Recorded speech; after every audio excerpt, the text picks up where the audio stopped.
কবিতার দরকার কি, গানের দরকার কি, নাটকের, অভিনয়ের, ছবি আঁকা, এগুলো আসলে প্রয়োজন থাকে কি কাজে লাগে?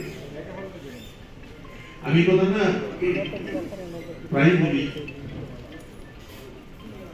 জীবনানন্দ দাশ তার কবিতার কথা প্রবন্ধে লিখেছেন যে সকলেই কবি নয়, কেউ কেউ কবি।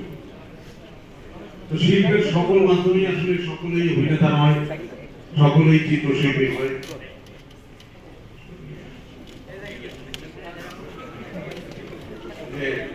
সকলেই ছবি আঁকবেন না, কিন্তু যেই ব্যাপারটা খুব দরকার যে শিল্প বোধটা সকলেই কবিতা লিখবেন, মোবাইলে বলে গেছে সকলেই ছবি আঁকবেন না, কিন্তু ছবিটা বুঝবেন, কবিতাটা ভালো লাগবে, গানটা শুনতে চাইবে।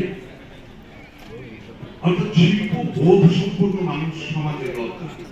সে শিল্পী না হতে পারে, কিন্তু শিল্প বোধটা তার থাকতে হবে। কারণ আমার মনে হয় শিল্প বোধ থাকলে বুড়িগঙ্গার পানি নষ্ট হবে না।